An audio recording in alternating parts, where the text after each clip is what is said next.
Hi, this is Ghibran here. நாம் school படிக்கிறப்போ நம்ம டீச்சர்ஸும் பேரண்ட்ஸும் இப்படி சொல்லி கேட்டிருப்பீங்க, நீ படிக்காம போ, இல்லை பரீட்சையில் ஃபெயில் கூட ஆகு, ஆனால் டிசிப்ளின்டாக மட்டும் இல்லாமல் இரு, உன் தோலை உரிக்கிறேன்னு.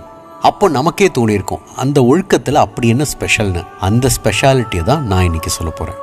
ஒன்றுமில்லை, பக்கத்து தெரு அண்ணாச்சி கடைக்கு போயிட்டு கருவேப்பிலை கொத்தமல்லி வாங்குறீங்க. நீங்கள் கொடுத்த காசில் தேவைப்பட்ட காசை அவர் எடுத்துக்கிட்டு மீதி காசு 2 ரூபாய் கொடுக்கறதுக்கு பதிலாக 3 ரூபாய் தெரியாமல் கொடுத்துட்றாரு.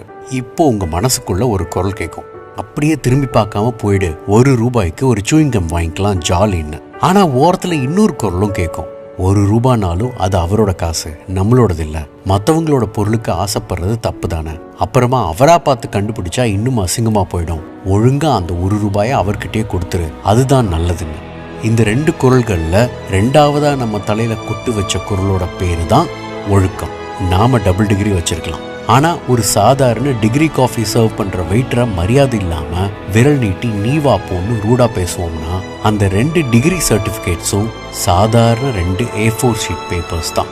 So irrespective of education, status, wealth and position, one needs to be well disciplined. And இன்னொரு முக்கியமான விஷயம், எல்லாரும் ஒழுக்கமாக இருக்கிற இடத்துல நாம ஒழுக்கமாக இருக்கிறது ஒரு மேட்ரு இல்லைங்க.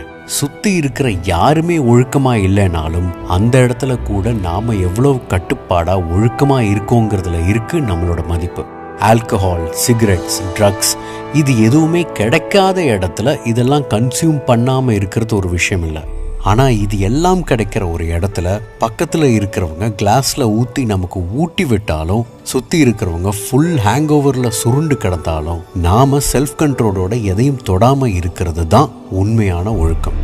ஒழுக்கத்தோட அழகே அதை கடனுக்குன்னே கடைப்பிடிக்காமல் ஆத்மார்த்தமாக கடைப்பிடிக்கிறதுல தான் இருக்குது. பல நேரங்களில் அது கஷ்டமாக தான் இருக்கும், இல்லைன்னுலாம் சொல்ல மாட்டேன். இது எல்லாத்துக்கும் மேலே இதில் உள்ள ஒரு பெரிய அப்சைடு என்னன்னா, நாம் ஒழுக்கத்தோடு இருக்கிறப்போ நம்மளையே நமக்கு பிடிக்க ஆரம்பிக்கும். யாருக்கும் பயப்பட வேணாம், யார்கிட்டையும் எதுக்காகவும் கெஞ்சவும் வேணாம். ஒரு மாதிரி கொஞ்சம் திமிரா தைரியமா அப்படியே கெத்தா சுத்தலாம். ட்ரஸ்ட் மீ, ஒழுக்கம்ங்கிறது ஒரு வழி பாதை, ஒரு வகையான போதை. ஒரு தடவை உள்ளே போயிட்டோம்னா வெளியில் வரவும் முடியாது, அந்த அனுபவத்தை விட மனசும் வராது.